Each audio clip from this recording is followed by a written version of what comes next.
E aí, futuros servidores públicos, nesse momento, eu, o professor Ronilson Mendes, vou dar continuidade ao nosso curso aqui, que é um curso gratuito aí no YouTube.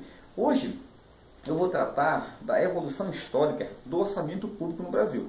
Em alguns editais não cai essa parte aí. Então, se não for cair no teu concurso, você pode pular. Se não, assista aí até o final e veja só o que vai acontecer. Lembrando só que qual é a definição de orçamento? Nós tratamos disso na aula anterior. O orçamento público é o quê? É um instrumento de planejamento, né, do governo, ou seja, o orçamento público é uma previsão de receitas e fixação de despesa. O orçamento público é uma lei ordinária, onde o Poder Legislativo autoriza que o Executivo execute despesas, tá bom?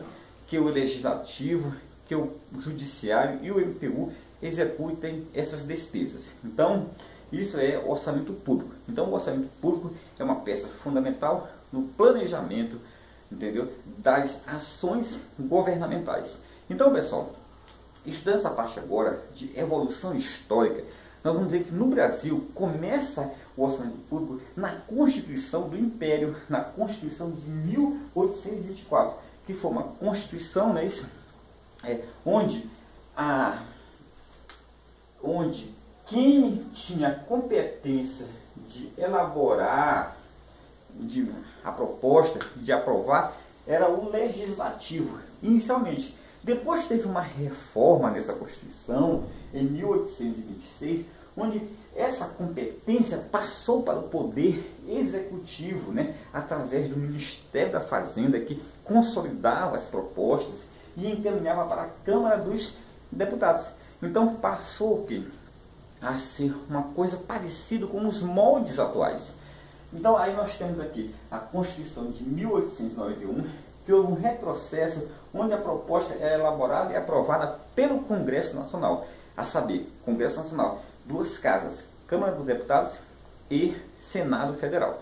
Então, pessoal, prosseguindo aí ao nosso caminhar pela evolução histórica do orçamento público no Brasil, nós temos aqui a Constituição de 1934. Nessa Constituição, a proposta ela é elaborada pelo Poder Executivo, né, através do Ministério da Fazenda, que consolidava as propostas dos demais ministérios e os demais órgãos do Judiciário e do Legislativo, e encaminhava para a Câmara dos Deputados, entendeu? E em seguida ela era apreciada pelas duas casas. Então aqui em 1934, quem recebia a proposta orçamentária era a Câmara dos Deputados, mas ela era apreciada e aprovada pelas duas casas, tá bom? Então aqui nós temos o que? O que surgiu aqui, os três princípios que também existem atualmente, que é o que?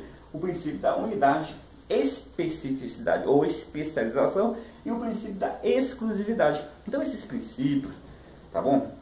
Nós iremos detalhar aí na aula de princípios orçamentários, tá bom? Então fique aí esperto aí, nós não vamos agora falar nada sobre eles, porque existem muitos princípios, tá bom? E nós vamos detalhá-los na aula de princípios orçamentários. Então, unidade, especialização e exclusividade surgiu na Constituição de 1934, tá bem? Prosseguindo aqui ao nosso trabalho de evolução histórica do orçamento do Brasil, nós temos em 1937, onde foi criado o Departamento Administrativo, que tinha a competência de consolidar as propostas, tá bom? Que era antes elaborada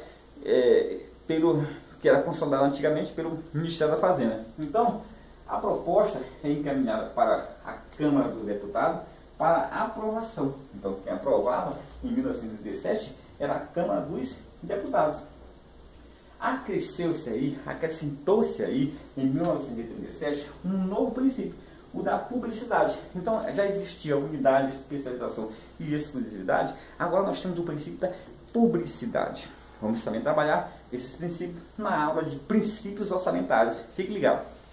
Aí, pessoal, prosseguindo, em 1946 a proposta era elaborada pelo Executivo, através de novo do Ministério da Fazenda, que era encaminhada para o Congresso Nacional. Nenhuma novidade, Em 67, criou-se o Ministério Extraordinário do Planejamento e Coordenação Econômica, que coordenava a elaboração do Orçamento Geral da União. E, por último, em 1988, nós temos aqui novidades, o PPA e a LDO. A Constituição de 88 tem uma seção exclusiva de orçamento, que vai do artigo 165 ao artigo 169. Então nós iremos, pessoal, estudar numa aula à parte o orçamento na Constituição de 1988, tá bom?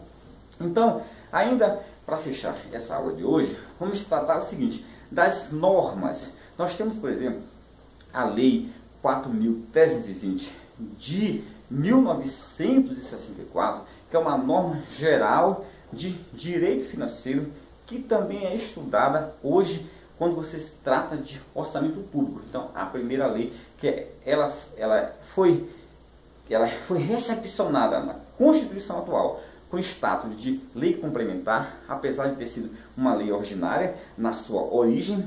Então, a Lei 4.320 é de estudo imprescindível, entendeu?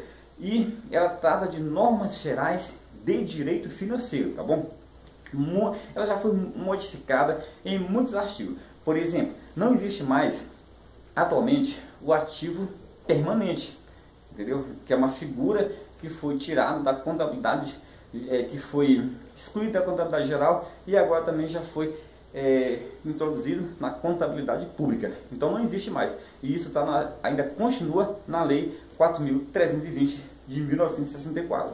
Ok? Então, pessoal, essa é uma lei que trata de normas gerais de direito financeiro. Temos também a outra lei, que é a Lei de Responsabilidade Fiscal, a Lei 101 de 2000. Essa lei, ela vai tratar, pessoal, da responsabilidade da gestão fiscal, ou seja, vai tratar de limitação de empenho, vai tratar de prestação de conta, entendeu? Vai tratar de muitos fatores imprescindíveis, entendeu?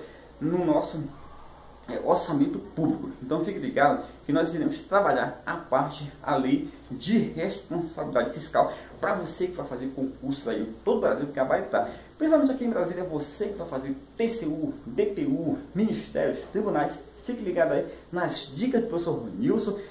Eu fico por aqui e te aguardo na próxima aula. Muito obrigado.